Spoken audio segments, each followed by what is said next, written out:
Alright, so picking up where we left off with 6.5, for these we can only add and subtract radicals when they have, when they're like radicals. So that's what we need to do here. So the easiest way to do that is just to simplify these things right here. So negative 2 times root 12. Root 12, we're looking for perfect squares that could be pulled out of this. So root 12, of course, 4 goes into 12. We'd have root 12 can be written as root 4 times root 3. Then we change colors here so we can see this a little bit better. Then we want to simplify that thing. So minus 2 times root 8, well, root 8 can be written as root 4 times root 2. And then the 2 root 3, we can't do anything with that. So we're going to keep that as is. At least we can't do anything right now. Maybe when we simplify this more, it will be different. So this is the same as negative 2 times root 4 is 2. And we still have that root 3. So this equals negative 4 root 3. Minus, okay, right here, 2 times root 4 is 2 times 2. So this is going to be minus 4 root 2. And then we still have that minus 2 root 3. So here's the only thing we can do. Okay, we're going to have this minus 4 root 2 here. That's nothing that can combine with that. But we have negative 4 square roots of 3, and we are taking away another 2 square roots of 3. Negative 4 minus 2 is minus 6, and we don't do anything with the stuff under the root.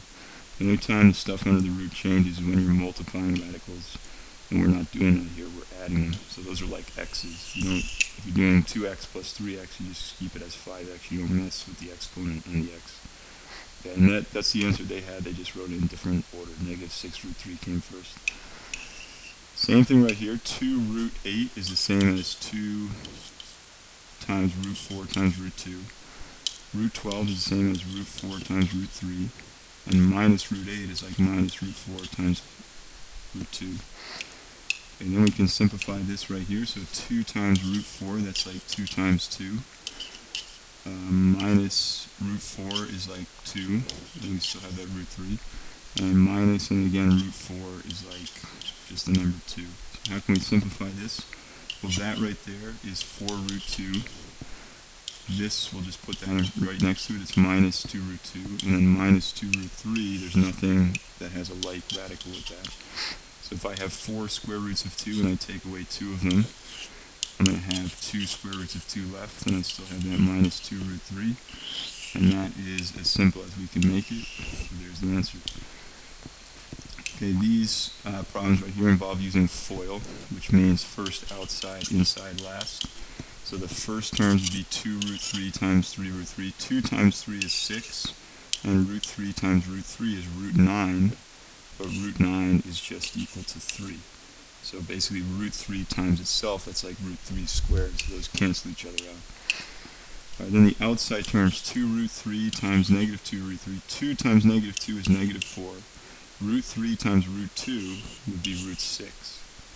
Okay, now we can go inside the square root because we're multiplying and we're not adding like the last problem. The inside terms, negative 3 root 2 times 3 root 3. Negative 3 times 3 is negative 9. Root 2 times root 3 is again root 6. And then the very last terms right here would be negative 3 root 3 times negative 2 root 2.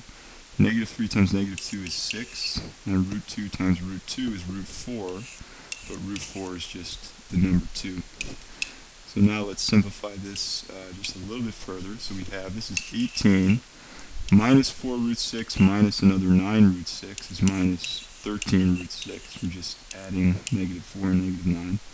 And then plus 6 times 2, that's plus 12. So 18 plus 12 is 30 minus 13 root 6. Sorry, it's supposed to be 13. Didn't quite look like one. So 30 minus 13 root 6, and there's our answer. Okay, we'll do the same thing here. We'll just FOIL this out. So this one is going to be negative 2 times 1, that's negative 2. Outside terms, negative 2 times negative 2 root 2 would be positive 4 root 2. 3 root 2 times 1 is 3 root 2. And 3 root 2 times negative 2 root 2. 3 times negative 2 is negative 6. And the root 2 times the root 2 is root 4. But again, root 4 is 2. So let's just combine these. We have negative 2 plus 4 root 2 plus 3 root 2. That would be 7 root 2. We're just adding the 4 and the 3. Why are we not doing anything with the stuff under the root? Because these are being added, not multiplied. So we don't touch the stuff underneath when we're adding. And then minus 6 times 2, that's minus 12. So negative 2 minus 12 is negative 14, plus the 7 times the square root of 2. There's our answer. Let's check it. And there it is. Okay, the last two problems for this section right here before we go to 6.6. This is very similar to chapter 4 when we had to multiply the top and bottom by something called a conjugate. In this case, the conjugate is what's going to get rid of the roots on the bottom. We don't want to have roots on the bottom of a fraction. So the conjugate is this exact same thing. The only difference is this symbol right here, that sign changes. And whatever we do to the bottom, I have to do the top, because negative 2 plus root 2 over itself is equal to 1. And if we multiply something by 1, nothing changes. That's why we can do this. So now the bottom is like that last problem. We're just going to FOIL it out.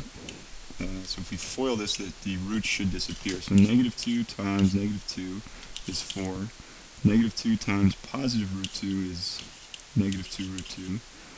Negative root 2 times negative 2 is positive 2 root 2. And notice these are going to cancel. That's what we wanted. And then negative root 2 times positive root 2 is negative root 4, or just negative 2. So the bottom becomes 4 minus 2, which is equal to 2. The top just needs to have the 4 distributed. So 4 times negative 2 is negative 8. 4 times root 2 is 4 root 2. So we're going to get this right here. And then what we can do is kind of split that down the middle just to simplify it, because they're both divisible by 2. So what will this be? Negative 8 over 2 is negative 4. And then that becomes a 1. That becomes a 2. So negative 4 plus 2 times radical 2, which is right there. The same thing right here. We're just going to multiply the top and the bottom by the conjugate of root 2 plus 3, which would be root 2 minus 3. So it's supposed to be not a minus root 3, but a minus 3. And then when we FOIL this out, let's just do the top first, because that's kind of easy to distribute. 4 times this will be 4 root 2 minus 4 times 3 will be minus 12. When we FOIL this, root 2 times root 2 is 2. Root 2 times that is minus 3 root 2. And you really don't have to do the outside and the inside if you pick the correct conjugate, because you know they're going to cancel anyway. But we're just doing it to show. That will be inside terms 3 root 2. And then 3 times negative 3 is negative 9. So what does that become? 4 root 2 minus 12 over, these cancel, and then 2 minus 9 is negative 7. So we can put it like that, or if we want, we can split it down the middle. So we'd have 4 root 2 over negative 7 minus 12 over negative 7. That's like the same as plus 12 over 7, because a minus over a minus would be a positive. And let's verify that we get the right answer. And actually they just left it as we did. Now you might wonder, how come our answer has a positive 4 and they have a negative 4? Here's why. You can take this negative and just put it as applying up here. So that would become a negative, and then it's going to distribute to that, which will make it a positive. So we actually did have the same answer. Either one of those answers is fine and equally correct. Alright, in the next video we will pick up with section 6.6 on writing expressions in rational exponents or as radicals.